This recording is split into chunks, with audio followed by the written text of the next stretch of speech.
Mr. President, are you going to change any of the practices that your national security officials used after a reporter was inadvertently added to a group chat about attacks on Yemen? Well, I think it's a question I've been asked now, and I've given a few answers, and they've all been the same. We have an amazing group. Our national security now is stronger than it's ever been. We have had a very, very successful, numerous attacks on that area. These are people that shoot down ships, not only our ships, ships all over the world. They're shooting down right out of the water and damaging them badly, or they're going down. They're also shooting anything that happens to be flying in the area. We hit them very, very hard. There was no classified information, as I understand it. They used a app, if you want to call it an app, that a lot of people use, a lot of people in government use, a lot of people in the media use.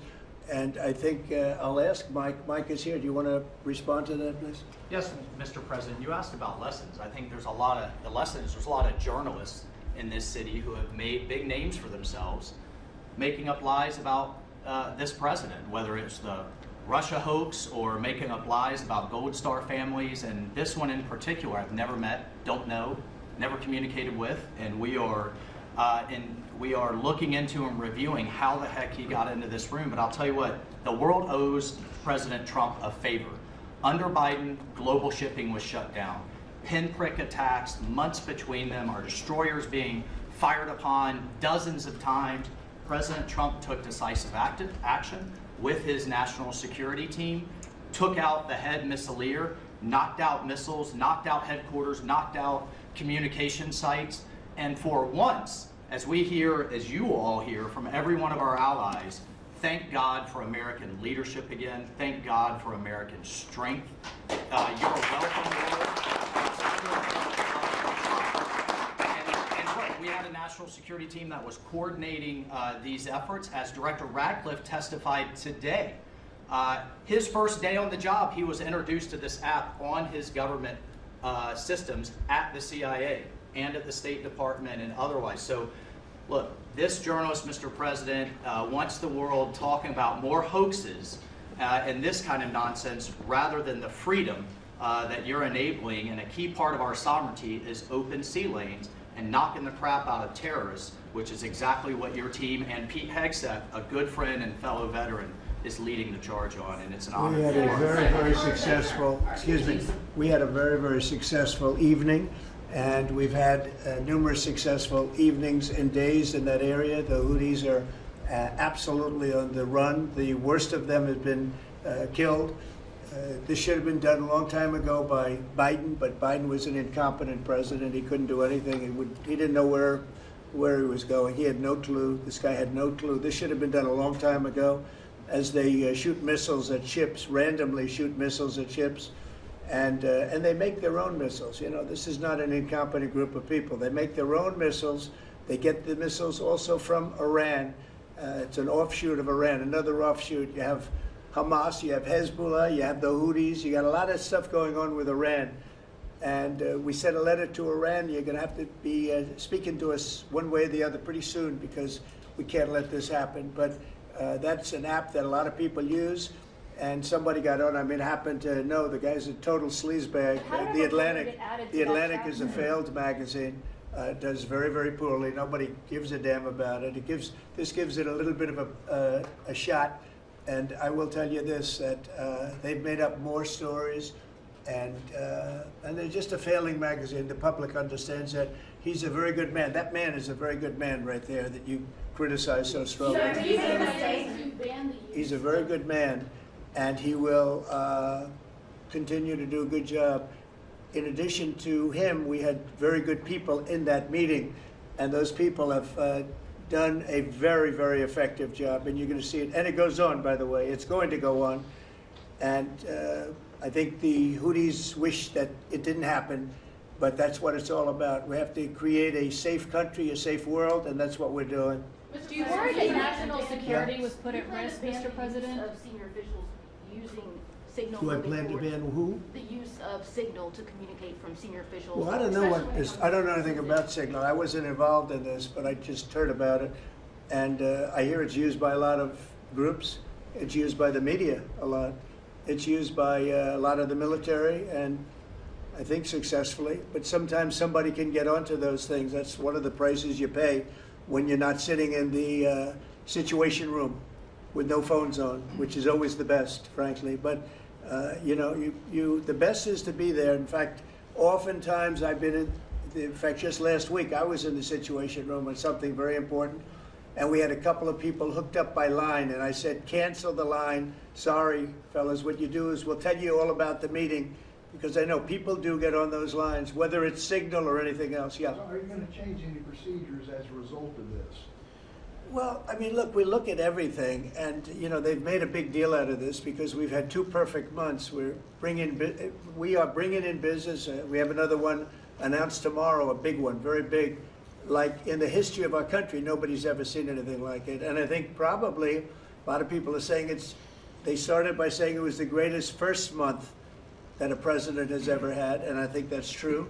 And now they say it's the best second month, and they had to find something. And this certainly will look at this, but the main thing was nothing happened. The attack was totally successful. It was, I guess, from what I understand, took place during, and it wasn't classified information. So this was not classified. Now, if it's classified information, it's probably a little bit different. But I always say you have to learn from every experience. I think it was very unfair the way they attacked Michael. He's a good person.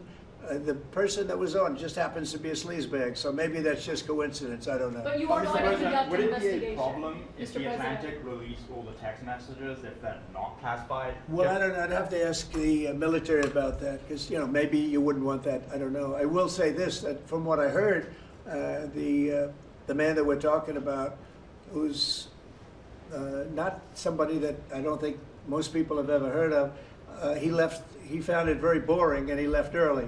He got off the line very early. So I can't speak to it other than that. So he's made up a lot of stories, and you know, I think he's basically bad for the country. But it's a failing venture, very failing venture. They're very upset, and a thing like this is publicity for them. But I don't think we should allow people that are very good, like that man sitting right at the end of the table, who's done a great job.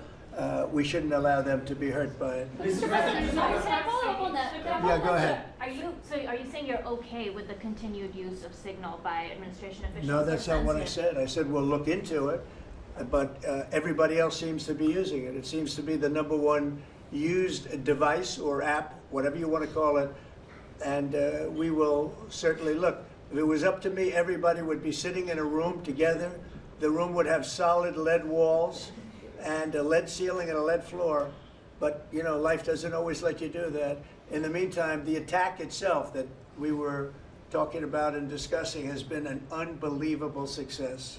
But you will conduct an investigation, is what you're saying into this. We'll look into it, sure. Who's gonna I lead would that look into it, investigation? sure. I want to Is look that into the FBI or who's anything leading like that.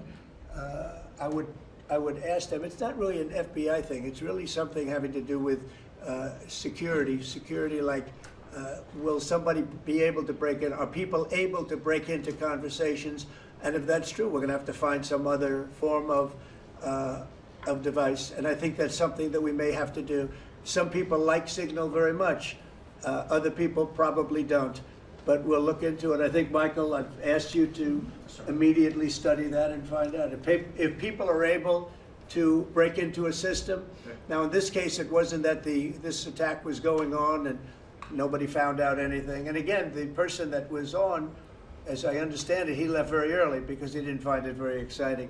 But I think it's something you should look into. Yes, sir, we are. We have our technical experts looking at it. We have our legal teams looking at it. And of course, we're going to keep everything as secure as possible. No one in your national security team would ever put anyone in danger. And as you've said, and we've repeatedly said, the attack was phenomenal and it's ongoing.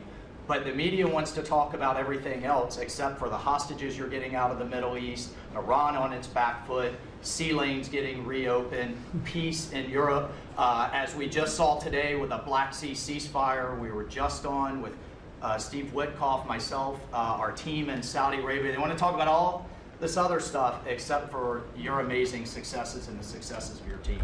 One of the other things, and sometimes you have to move very quickly, and there are other devices that are very good, but they are very, very cumbersome, and you're not able to use them, and from a practical standpoint. So all we can do is find out the best we have with modern technology. They'll probably get better over the years. Yeah, go ahead. Sir, on the Black Sea, so the Kremlin has said that there were several conditions that would need to be met for this agreement to happen.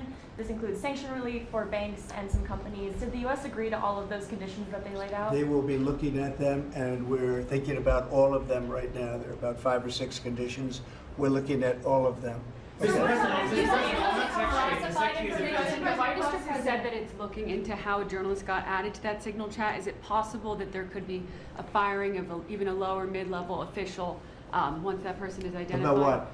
About the signal chat that we've been discussing. We've pretty much looked into it. It's pretty simple, to be honest. It's not, it's just something that can happen. It can happen, you can even prepare for it. It can happen. Sometimes people are hooked in and you don't know they're hooked in. They're hooked into your line and they don't even mean bad by it. But it's not a perfect technology. There is no perfect technology. The really good ones are very cumbersome, very hard to access. And I think we're going to look at, we always want to use the best technology. This was the best technology for the moment. But again, it wasn't classified, so they probably viewed it as being something that wasn't that important. And it obviously, with the attack being, I mean, I don't know if it's been read out to you yet, but that attack was a tremendous success for the U.S., a tremendous success. Who said the information Go ahead, was please. not classified? Do you think that Mike Waltz made a mistake, and does he need to apologize? No, I don't think he should apologize. I think he's doing his best. It's equipment and technology that's not perfect, and probably he won't be using it again, at least not in the very near future. What do you think? That's sir. I agree with you. Let's get everybody in the room whenever possible. A lot of times you find out defects by exactly things like that, but I don't think it's something we're looking forward to using again. We may be forced to use it. You may be in a situation where you need speed as opposed to gross safety, and you may be forced to use it, but generally speaking, I think we probably won't be using it very much. The Secretary of Defense on that train, the Secretary of Defense, Pete Hegseth and J.D. Vance, the Vice President, said that the Europeans were freeloading. Do you agree with that assessment? Do you really want me to answer? Yes, Yeah, I think they've been freeloading. The European Union's been absolutely terrible to us on trade, terrible. And as you know, NATO, I got them to pay hundreds of billions of dollars. They were way behind. And if you look even, if you look at Ukraine, so we're in for $350 billion because of Biden. Should have never happened, this war. All these dead people should not be dead. All these broken cities that are demolished down to the ground, those gorgeous towers, the most beautiful in the world, the most beautiful spires in the world. The spires in Ukraine were said to be the most beautiful of all. Just about every one of them is lying on its side in a million pieces. It's so sad to see what's happened to a heritage. No, I think that when they say the European Union and you could say NATO also. Look, NATO, and I don't blame NATO for this. I don't blame Europe for this. I blame Biden for the fact that he didn't make them equalize. And to this day, I said to him, you got to catch up, you got to equalize. But why are they in for $100 billion and we're in for possibly $350 billion? It shouldn't be. It shouldn't be. And you could say more important for them because we have an ocean in between. So, you know, it's one of those things. You'll be seeing Liberation Day. I call it Liberation Day in America. You're going to be seeing on April 2nd. Didn't want to do it on April 1st for the obvious reason, April 2nd. But you'll be seeing tariffs. And I think I've been very fair. I have them set, but I think I've been very fair to countries that have really abused us economically for many, many decades. Mr. President, who told you that information was not classified?